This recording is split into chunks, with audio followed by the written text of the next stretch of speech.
So here we have done this work of helping people get informed consent, learn about the problems.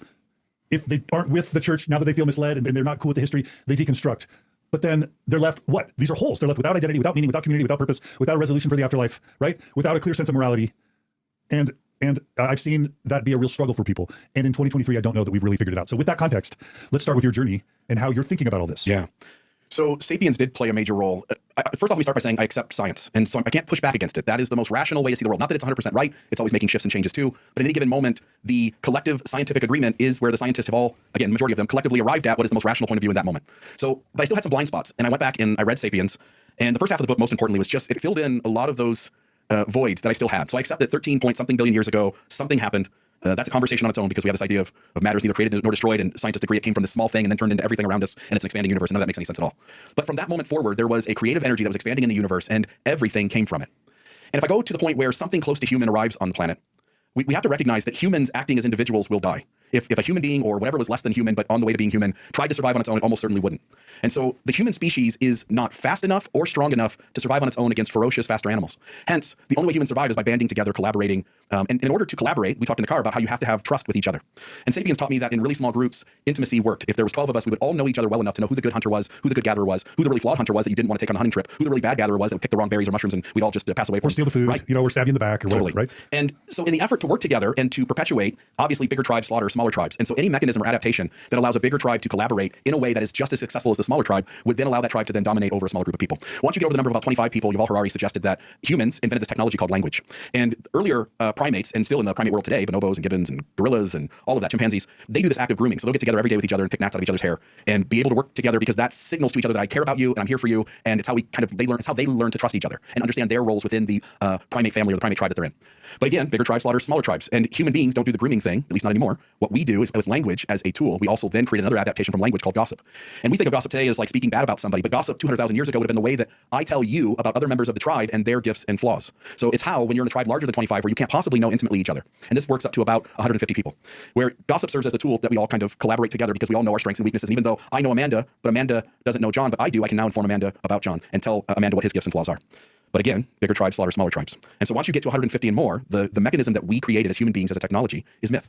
And one only has to read Joseph Campbell or other folks who have written on that topic to understand that myth is so powerful that somebody can be a complete stranger to you, but because you both hold the same belief, and not always religious, nationality. So if I'm in a war and there are two people in the battlefield and one is wearing the same uniform as me and somebody else is wearing a different uniform, I know who the good guys are and I know who the bad guys are.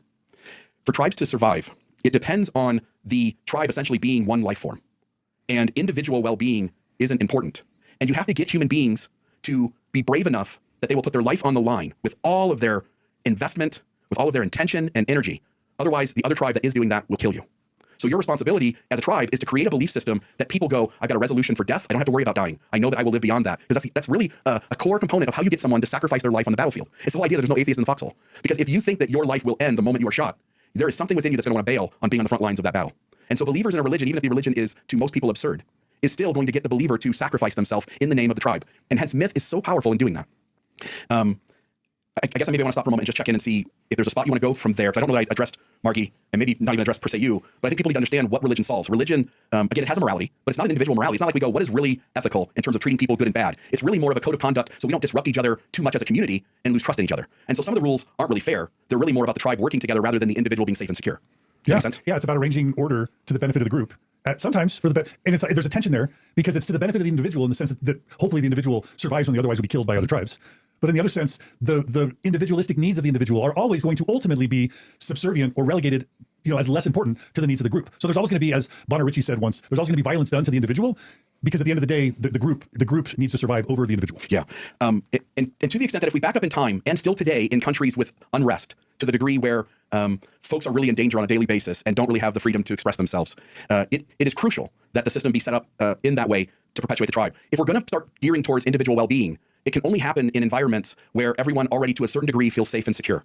So as we're talking about reconstructing and setting tribalism off to the side and trying to create something where individuals matter most, we need to honor that is a privilege. Like you only can do that in places where there's a certain amount of privilege that already exist. Mm-hmm. And that even in places where that exists, it could crumble at any moment and we might have to resort back to tribalism. Thomas McConkie once told me, I did an interview with him where we talked about the stages of cognitive development, and he made this remark. He said, whatever we were in the past, there was a moment in time where we were all collectively egocentric. We only cared about ourselves. And then we became family-centric, and then we became ethnocentric or tribal. And as much as all of us on the other side of religion see ethnocentricity as unhealthy, his comment was, but pause for a moment. Recognize that when ethnocentricity came on the stage, it likely saved the human race. And so it kind of plants in us that idea that one stage isn't better than another. There is a hierarchy. There is a progression from lower stages into higher stages. But there isn't a good or bad. Some of these stages that we look at as being bad were the best thing that could have happened to the human species at the time they did.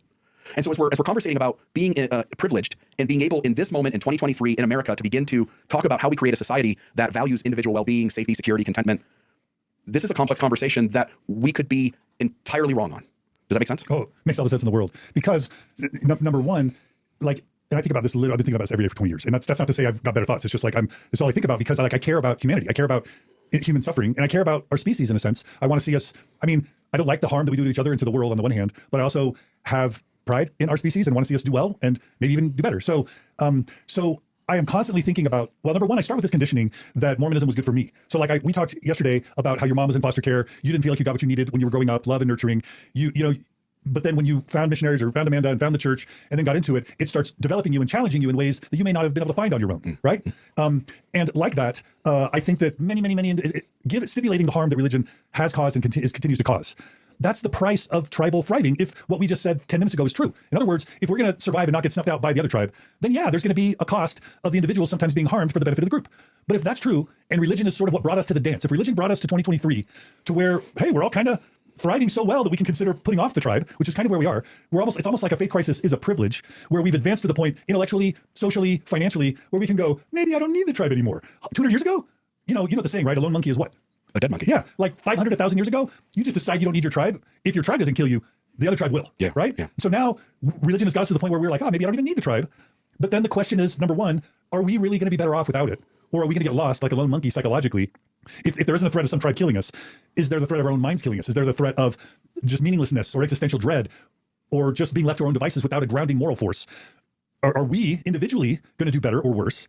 And then secondly, will our species do as well? Will our community do as well? Or will our community fare worse? And that's what I'm thinking about all the time. And in 2023, I wish I could say, oh yeah, leave religion and you're going to just thrive for sure. And our species is going to just do way better.